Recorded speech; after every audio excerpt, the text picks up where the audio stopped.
ainda dentro dos beta-lactâmicos, eu vou falar para vocês agora das cefalosporinas.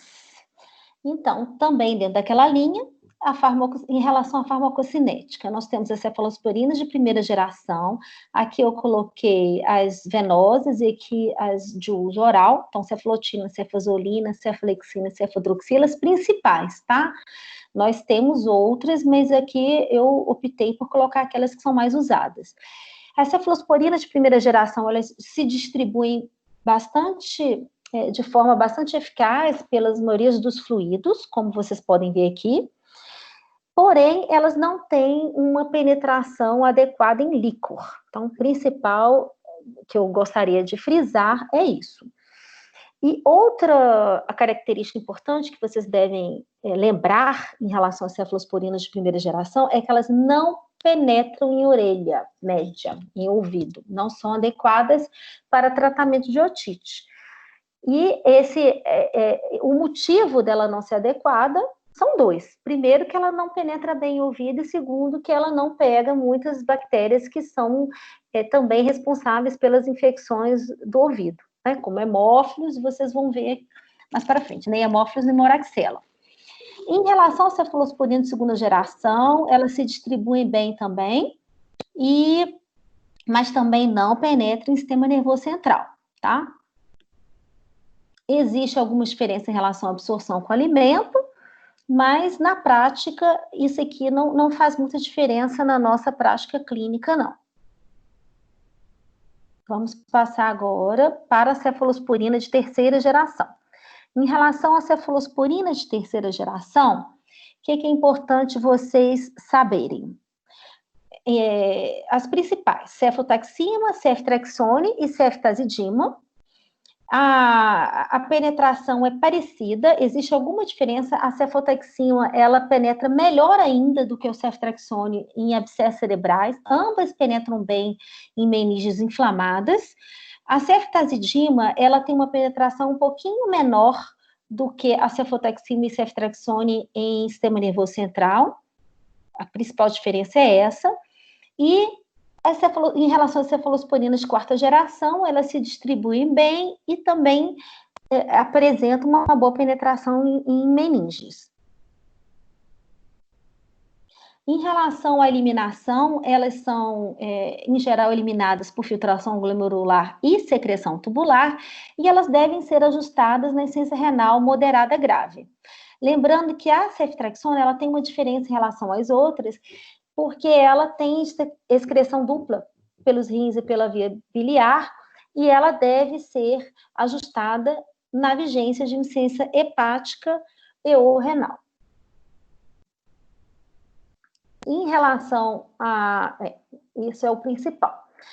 Bom, então vamos agora falar do espectro de ação. Eu coloquei dessa forma, que eu acho que fica bem didática para a gente entender, para vocês gravarem, como que aconteceu a evolução do espectro em relação às cefalosporinas, pensando nas gerações delas.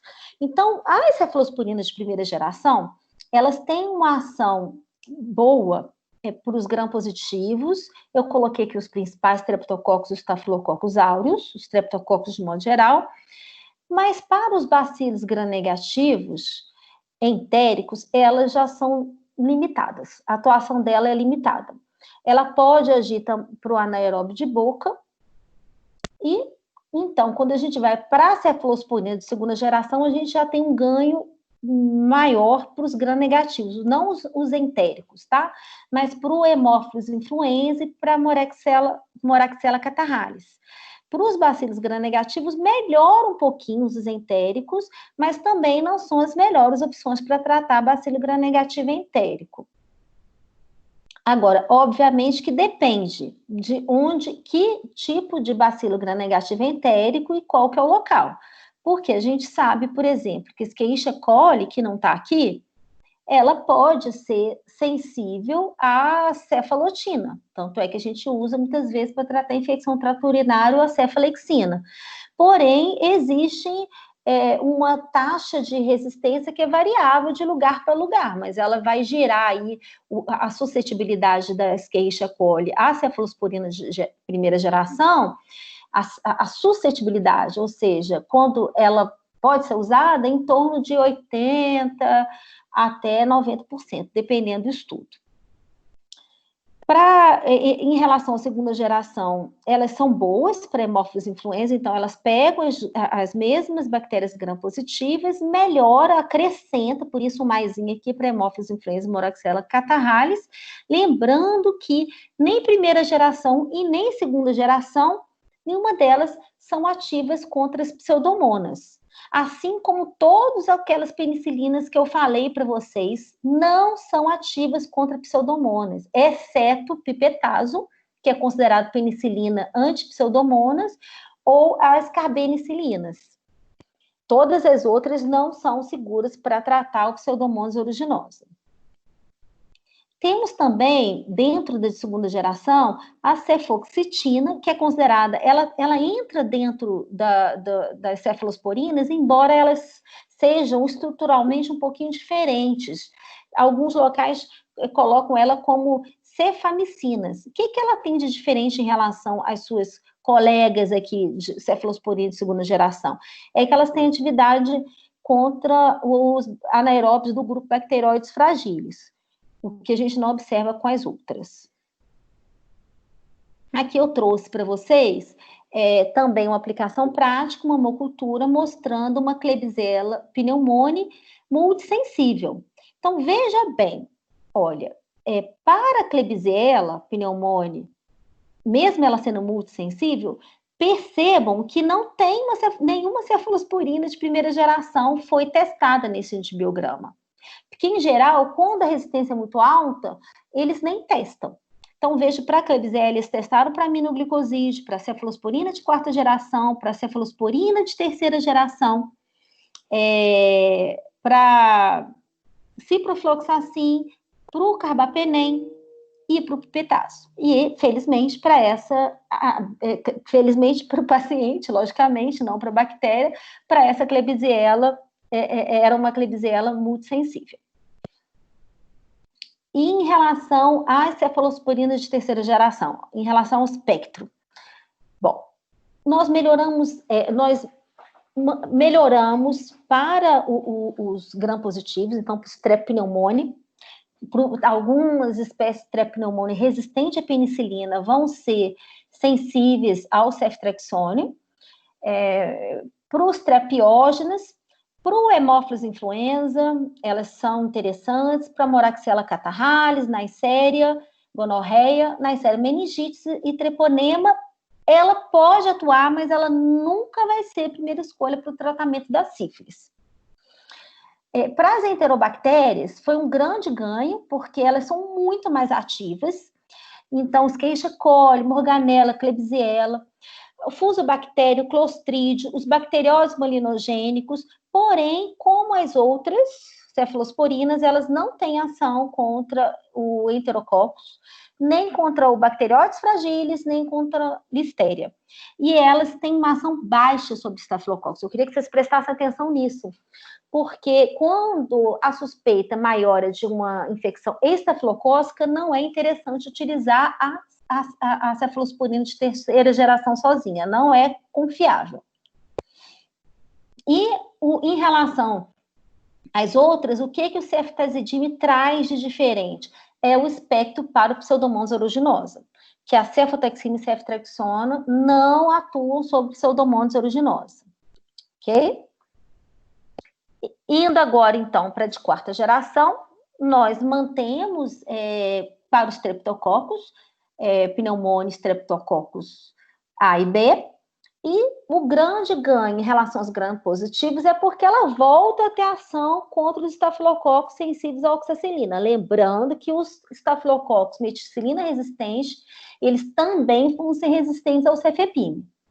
E amplia bastante o espectro de ação da cefepime em relação aos gram-negativos, principalmente em relação a Escherichia coli, esses que eu coloquei em negrito aqui, Klebsiella, Citrobacter, Enterobacter, Serratia, Pseudomonas. Também, cefepime não vai atuar no Bacteroides fragilis, Enterococo, Listeria, nem no MRSA, como eu já falei. eu vou falar para vocês bem rapidamente sobre a cefalosporina de quinta geração, que ela já é realidade em alguns hospitais particulares.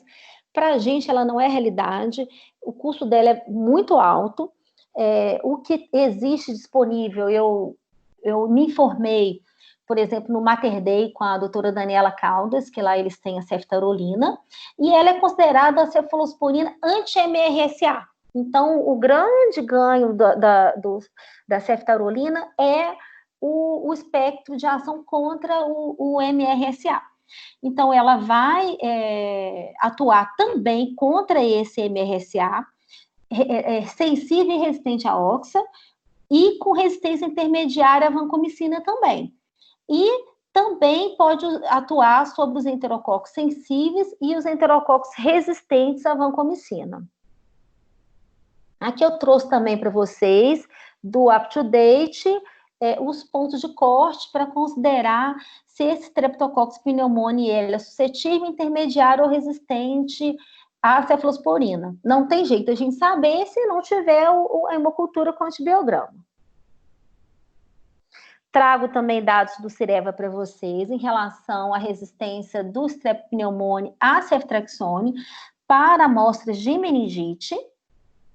E aqui vocês podem ver que entre, olha aqui, 58, né? 46 suscetíveis e 10 intermediários, tá? Então, existe uma dúvida aí se a gente deveria ou não utilizar o ceftriaxone sozinho associado à vancomicina, mas definitivamente não há tempo hoje para discutir esse assunto. Nós podemos discutir aí nos próximos encontros.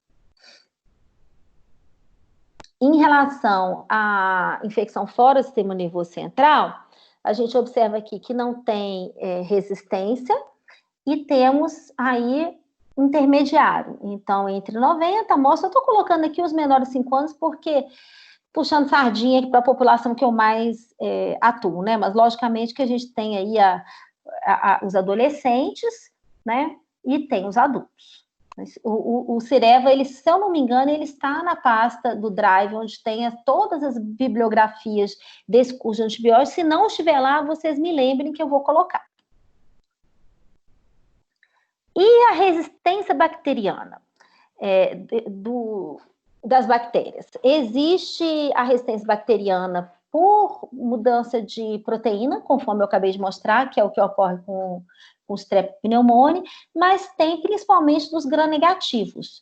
Nós temos aquelas bactérias do grupo CESP, que eu já comentei com vocês, vale repetir, Citrobacter, Enterobacter, Serratia, Proteus, indol positivo, e que essas beta-lactamases são cromossômica induzíveis e elas vão inativar as cefalosporinas de terceira geração. E temos as ESBL cefalosporinases que vão inativar as penicilinas, as cefalosporinas de terceira, quarta geração e os monobactâmicos, e elas vão ser sensíveis à ação dos carbapenens, podendo também ser sensíveis a cefoxitina e os inibidores de beta-lactamase. Esse tipo de enzima, geralmente, ele é expresso em bactérias da estirpe da Escherichia coli e a Klebsiella pneumoniae. Lembrando que não é aconselhável, mesmo que elas possam ser sensíveis à ação dos inibidores de beta-lactamase, a sugestão de uso é o carbapenem, que em geral são infecções graves e que podem ter múltiplos mecanismos de resistência. Então, aquela mesma bactéria pode exibir resistência por produção de beta-lactamase ou por aqueles outros que eu conversei com vocês anteriormente. Aqui uma aplicação prática de uma Escherichia coli do grupo ESBL. E eu trouxe essa hemocultura porque muitas vezes, quando eu falo dessas bactérias que produzem essas beta-lactamases, sejam da SBL ou do grupo CESP, fica parecendo algo assim, meio de infectologista, que não existe, parece que eu estou inventando. Então, eu trouxe a hemocultura para mostrar como que vocês vão ver isso. Olha, vem observaçãozinha, mostrando que é essa bactéria produtora de enzima beta-lactamase de espectro estendido. E aqui vocês podem ver como que é danada essa Escherichia coli aqui, olha, ela vai ser sensível à genta, mas vai ser resistente, olha, cefalosporinas de terceira geração e vai ser sensível aqui no caso, ao carbapenem. Trouxe um outro exemplo prático para vocês. Lembra que eu falei que alguns pseudomonas podem ser do grupo CESP? Essa aqui, quando elas são do grupo CESP, vem, isso aqui é uma cultura de urina, vem uma observaçãozinha, olha, bactéria do grupo CESP. Poderá ocorrer falha terapêutica com o uso de cefalosporina de terceira geração, monobactâmicos, penicilinas de amplo espectro, se elas forem utilizadas no tratamento. Lembrando que esta resistência no tratamento, ela não aparece logo no início. Lembra que eu falei que o gene é o gene que fica reprimido? Então, muitas vezes você começa o tratamento, acontece uma resposta inicial, nos primeiros 2, 3 dias, e depois o paciente vai mostrar piora clínica por resistência da bactéria. Então, é importante que vocês conheçam esse mecanismo de resistência, ele é muito importante. Quando, então, nós vamos indicar as cefalosporinas? Eu coloquei aqui para vocês, primeira geração. Basicamente, infecção urinária, sepsis estafilocócica em gestantes, profilaxias cirúrgicas. A segunda geração, otite média aguda, sinusite, pneumonias como segunda escolha. Terceira geração, é muito utilizada em febre sem foco aparente. Nas meningites, no recém-nascido, lembrar que deve se associar a ampicilina para cobrir enterococo e listéria, porque elas não pegam nem enterococo nem listéria. Ela é utilizada também na conjuntivite neonatal, ceftriaxone, geralmente em dose única, e pode ser utilizada também na otite média aguda por pneumoresistente por 3 dias. A de quarta geração, ela é muito utilizada dentro do ambiente hospitalar para tratar sepse por gram negativo e também nos neutropênicos febris. Basicamente, essas são as principais indicações. Agora, nós vamos passar para os carbapenens. Eu coloquei aqui os que são aprovados para uso em pediatria. Então, nós temos o imipenem, o meropenem e o ertapenem. Desses aqui, basicamente, o que a gente usa na prática? O meropenem. Então, eu vou gastar um pouquinho mais falando dele.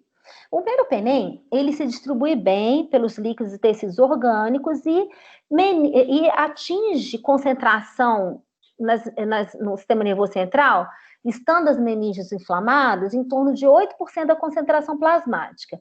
Pode parecer pouco, mas é o suficiente para tratar as infecções do sistema nervoso central para as bactérias sensíveis. A eliminação é feita por filtração glomerular e deve ser ajustado na vigência de insuficiência renal.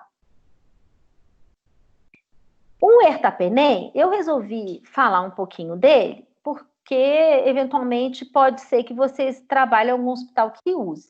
Eu não tenho experiência clínica, mas a importância maior que eu quis falar é lembrar que, diferente do mero, o ertapenem, ele atinge concentração subterapêutica em líquido cefalorraquidiano. Então, ele não vai ser indicado para tratar infecção do sistema nervoso central.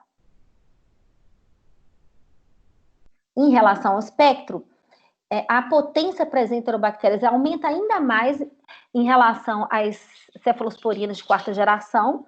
E aí eu coloquei aqui cocos e bacilos gram-positivos e gram-negativos, aeróbios e anaeróbios.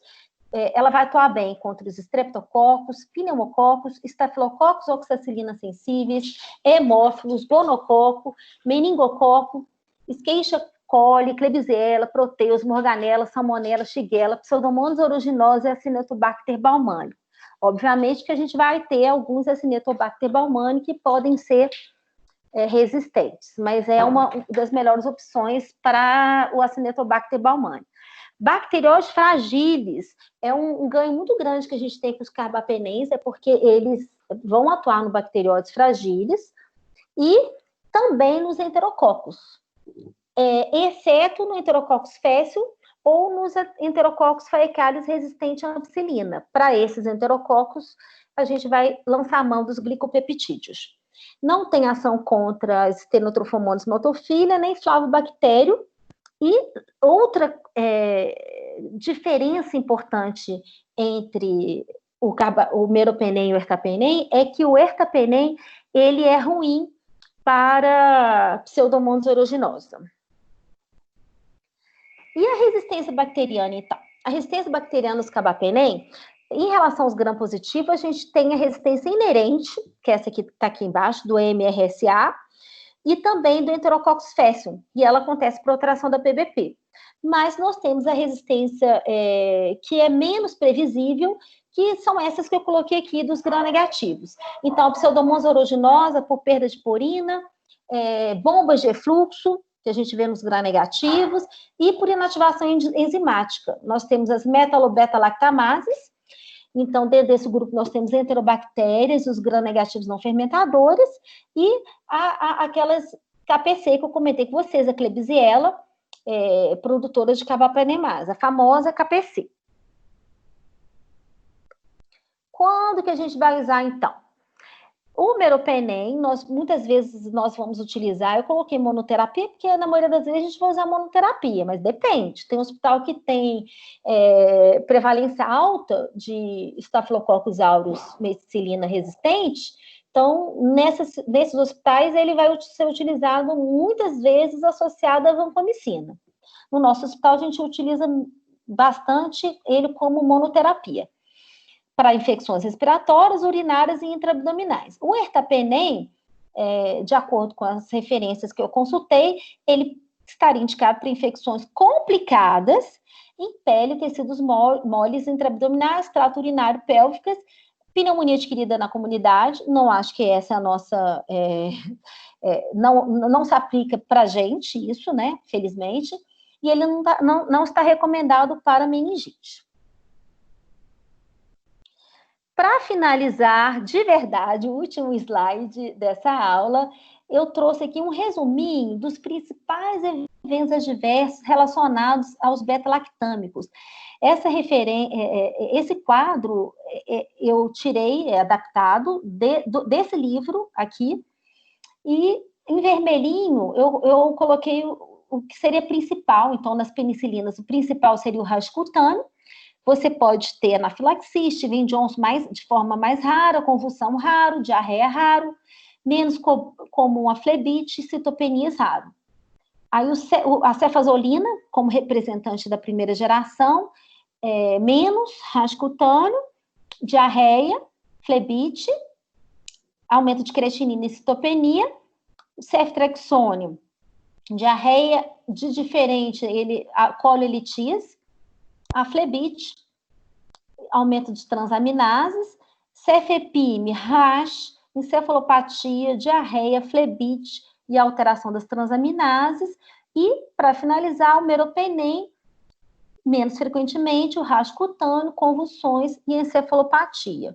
E com esse slide, então, eu termino essa aula de hoje, agradecendo a paciência de quem me aguentou até às 18 horas.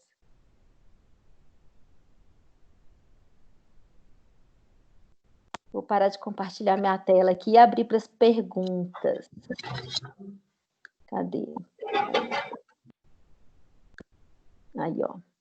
Cadê? É aqui? É no Chrome. Deixa eu parar de gravar aqui. Já estou vendo umas mãozinhas levantadas aqui. Não, deixa gravando? Deixa gravando, Bárbara? Então vai ser interessante por causa das perguntas, né, que você vai responder. Tá bom. Deixa eu parar de compartilhar minha tela, né? Deixa eu... Porque aí eu vou aparecer aqui. Olha eu aqui, gente. Então, vamos ver. Já tem uma pergunta aqui. Eu tô... Thalita, saudade de você. Não tô conseguindo te ver, tá tão apertado lá em cima, no terceiro andar. Então, tem que... Fiquei com uma dúvida. Me ajuda, tá, Bárbara? Com as perguntas que tiverem aí. Fiquei com uma dúvida. Sempre achei que a ceftriaxone pegava estáfilo e, por isso, para mim, não fazia sentido usar a associação ceftriaxone e oxa. Então, é correto usar em alguns casos empiricamente? Sim, definitivamente sim. Eu sou defensora ou da associação, mas hoje, raramente a gente precisa associar. A gente só vai associar quando a gente estiver preocupado em penetração do sistema nervoso central. Porque hoje, como a gente tem amoxicilina com clavulanato venoso, a gente resolveu esse problema. Antigamente, quando a gente tinha falha terapêutica dos pacientes com pneumonia comunitária, que internava no hospital, inclusive, se vocês olharem a diretriz brasileira de pneumonia comunitária, eles colocam como uma opção da pneumonia comunitária, na falha dela, a ceftriaxona com oxacilina. E a oxacilina está aí justamente para cobrir o Staphylococcus aureus sensível. Só que hoje, com oxacilina com clavulanato, a gente não precisa mais utilizar essa associação. Porém, eu já utilizei, acho que esse ano, não sei, não lembro se esse ano eu utilizo muito pouco. Mas certamente no ano passado eu utilizei quando a gente tem uma preocupação em relação ao sistema nervoso central e a gente tem uma alta preocupação de que a gente tenha o Staphylococcus aureus como possível agente daquela infecção. Por exemplo, criança com meningite com infecção de pele, por exemplo. Aí você fica preocupado, é uma porta de entrada. Respondi? Gente, por favor, estou cansada de falar sozinha. Eu achei maravilhoso. Abram o áudio. Aqui, ó, tem mais um aqui. Também tem uma dúvida. No caso de pacientes que tenham bactérias com resistência a SBL, podemos usar homero como monoterapia ou sempre em associação a outra classe? Pode sim usar como monoterapia, mas obviamente que vai depender do tipo de infecção. Mas o SBL, em geral, o que tem na literatura, e eu já tive essa prática clínica, é de utilizar o meropenem. Porque o SBL, a gente considera que vai ser resistente a cefalosporina de primeira, de segunda, de terceira e de quarta geração, mas, em geral, ele mantém sensibilidade ao carbapenem. Respondi? Deixa eu ver se tem mais uma pergunta. Também tem uma dúvida, sempre achei. Deixa eu ver se tem mais. Vocês perceberam? Ah, tá. Acho que por enquanto, de pergunta, é só isso. Mais alguém?